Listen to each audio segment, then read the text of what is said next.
In this video, we're going to guide you on the journey to 1,000 YouTube subscribers, but in order to do that, I need your help. So before the end of the intro, answer this question in the comments below. Why do you want 1,000 subscribers? Let's do this. vidIQ. vidIQ. vidIQ.com. Alright then, if your answer was something along the lines of because I want to monetize my YouTube channel, well don't forget you need 4,000 hours of watch time as well. If your answer was because I want to monetize my YouTube channel, well don't forget that you also need to apply for the YouTube Partner Program and be accepted into it, so there are no shortcuts. YouTube will be checking whether or not you're trying to buy subscribers or manipulate the metrics. And if it's because you want to monetize your YouTube channel, then you're not thinking about your audience. Can you see where I'm going with this? Now, if it's because 1,000 people represents a huge community that has put their faith and trust in your content to inspire and educate them, then you're on the right YouTube path. We've uploaded over 600 videos on the vidIQ YouTube channel now, and we've had over 2 million comments. Now, I haven't read every single one of them, I must confess, but the overriding theme of a lot of these comments is a lack of understanding and mindset of the YouTube platform. Most new creators, naively and understandably so, are thinking more about what they can get from the YouTube platform rather than what they can give to their audience. And I've said this already in videos that we've made in 2020. Stop thinking about the metrics and how you gain things from the content that you create, and think first about what's valuable to your YouTube audience. I can almost guarantee that when you shift mindset from you to your audience, your channel will grow so much faster and so much more easily that you'll hit 1,000 subscribers before you even know it. And that's because your content, your daily interaction with your community becomes far more important than any milestone that you're trying to achieve. Hello, I'm Rob and welcome to vidIQ, the YouTube tool and channel that aims to educate you on your YouTube journey. For more YouTube tips, tricks and advice just like this, make sure to subscribe to the channel and do this, so that you're the first to be notified when we release brand new content. As always, school is, well, already in session.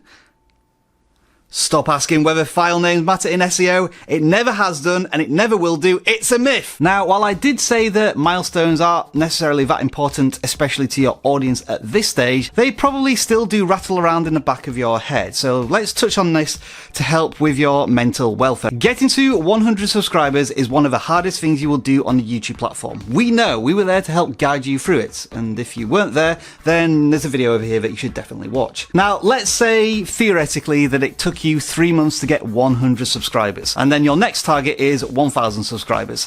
That might be a bit of a stretch, but at the same time, it's not going to take 30 months to get to 1,000 subscribers, because like with any YouTube channel, you will be gaining momentum. So what you want to try and continue to have is incremental increases in milestones. So going from 100 subscribers to maybe 250 subscribers, then maybe 500 subscribers, 750 subscribers, all the way up to 1,000 subscribers. As long as you're aware of a reachable goal somewhere in the distance and you keep track of your incremental steps towards that milestone, whether it be 2 or 3 subscribers a day or 10 or 20 subscribers a week, that will nourish you as you nourish your audience with value from your content. Now, if in the background you want to track these incremental milestones up to 1,000 subscribers, vidIQ has the free tool for you. On most YouTube pages, you'll see a cluster of YouTube tools from vidIQ. Click on the achievements one and it will give you all sorts of stats, but there is specifically one for subscribers,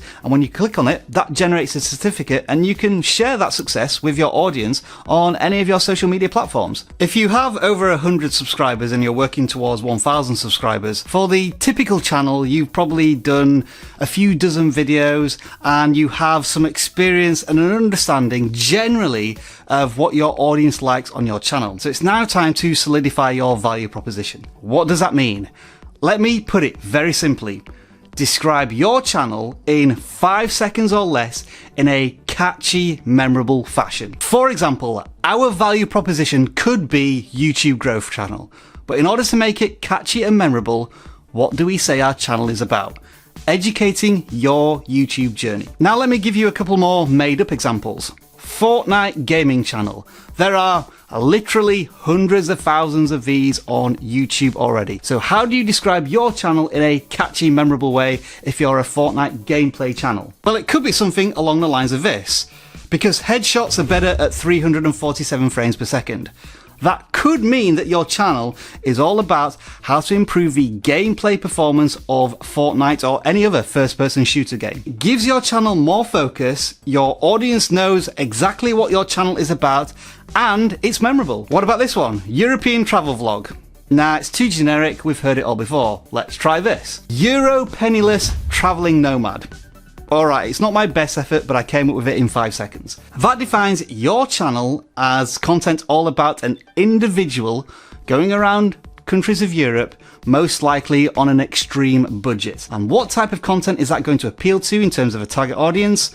Young students. So you've sold your channel to your audience, not explicitly and functionally, but through a catchy, memorable value proposition. Now, this can change over time. There is nothing wrong with that. But if your channel has a core theme, you always know the value that you're trying to deliver to your audience, and your audience, whether they be new visitors or regular subscribers, will always know what to expect from your content. So yeah, in short, I want to see some of your channel value propositions in the comments below.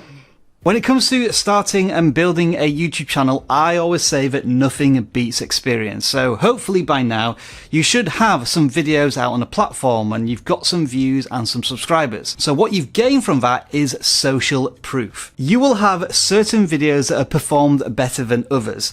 You'll have videos that have some engagement and some feedback, asking you to make follow-up videos or asking you general questions which you could potentially answer with future content. So my advice to you now would be to start researching your channel, even if it is the simplest trick in the book, which is to go to your video tab on your channel page and sort by the most popular videos. If there are any patterns in the top 5 or 10 videos that are telling you a certain type of content works, then make more of that content, whether it's about a particular topic or a video style. It may be that you've already chosen your video topic niche, whether it be sports, gaming, politics, wrestling, beauty, but from the content that you have, you should by now be able to find a sub-niche in that particular topic. Now, it might be predictions or tutorials or reaction videos, or when you're in front of camera and you're giving your personal stories. When you start your YouTube channel, there is nothing wrong with experimenting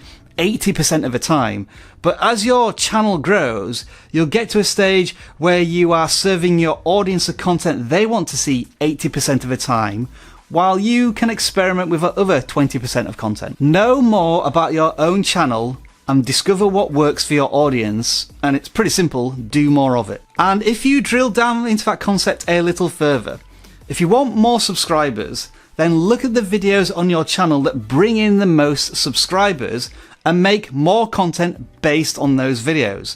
You can use the vidIQ channel audit tool to do this, as we have a column which shows you which videos on your channel bring in the most subscribers. And funnily enough, it's our video tutorials that are all about how to get more subscribers, hence why we're doing this follow-up video on how to get 1,000 subscribers in 2020. You know what we're also likely to do in the future? Based on the data we're getting from our channel audit tool, which is also telling us that we're making successful gaming content, we're going to make a video on how to get 1,000 subscribers as a gaming channel. It just makes sense. Now, this next thing may be way down your priority list as you've built out your YouTube channel, but maybe you want to start thinking about creating a channel trailer. We've already talked about your value proposition. A channel trailer should essentially encapsulate that value proposition in a video of no more than 30 to 45 seconds. By all means, look at how successful creators have already used channel trailers to introduce themselves to an audience. What you're generally going to discover with channel trailers is that you have 1,000 fantastic ideas, but you only need to put one of them in that video, or else it's too long. With all that being said, there is an alternative to a dedicated channel trailer, and that is to use the video that converts most subscribers on your channel and use that as your channel trailer, as it's already proven to work with your audience. Next up, it's time to start taking search engine optimization or SEO seriously on the YouTube platform. After all, it is the second largest search engine in the world, and most creators get their start on YouTube by having discoverable content through search. This means extensive keyword research into your topic to find out what people are searching for, including those keywords in the titles, but also making those titles intriguing to click on. This also includes expanding your keywords out to your video descriptions, video tags if you want to, and trying to include keywords in the vocabulary of your video content, because YouTube is watching and listening to everything you put out on the platform. Now, some of these things admittedly are marginal gains, but remember this: if you're a channel with 100 subscribers versus another channel with 100 subscribers, would you rather be the video content creator that is giving YouTube as much information about their video as possible, or the one who's just throwing stuff onto YouTube and expecting it to be discovered? As you might expect, keyword research is a huge learning topic in itself. So we've done a big video over here on YouTube, but we've also done a massive course in the vidIQ Academy. vidIQ Academy allows you to go into microscopic detail on YouTube topics, including thumbnails, keyword research, finding your niche, starting a YouTube channel, and monetizing your content. And the best news is, when you sign up for either vidIQ Pro or Boost, you get the Academy included. There is a link in the video description. This next point is true for every single video creator, no matter where they are in their YouTube journey. And that is that they have pain points that are preventing their progress. Now, that could be thumbnails that just aren't clickable, or keyword research that doesn't match up to what people are searching for, or you're just absolutely terrible in front of camera, which means that you have to retake every single shot 10 times. And now is a good time in the early stage of your YouTube journey to start identifying these pain points and facing them head on. The longer you ignore that pain point, the more brittle that foundation on your YouTube channel will be, to a point where it is just crippling, handicapping your channel completely. Now, I don't suggest trying to tackle all of your pain points all at once. Identify which you personally feel is the thing that's holding your channel back the most. And usually at this point in a creator's journey, it's thumbnails. Now, if it is thumbnails, again, we've got a really big playlist over here on YouTube on how to create better thumbnails, and an Academy course down here. Whatever it is, spend an extra half an hour or hour per video trying to improve on that pain point by 1%. If you start to improve on something today, in 2 or 3 months, you'll look back at where those videos were and you'll think, yeah, that was horrible. Those thumbnails were terrible, but I'm so glad they look like this today because I'm getting a higher click-through rate and more views. Or presenting in front of camera, or your video editing, or your B-roll, whatever it is, start tackling it today. A lot of what I'm telling you in this video about how to get 1,000 subscribers is foundational strategies that are going to put your channel in good stead as you move forward as a video creator. Hopefully you're taking a lot of this on board, along with all of the other tips, tricks and advice you're getting from other YouTube educators. But what I would also encourage is to stay weird.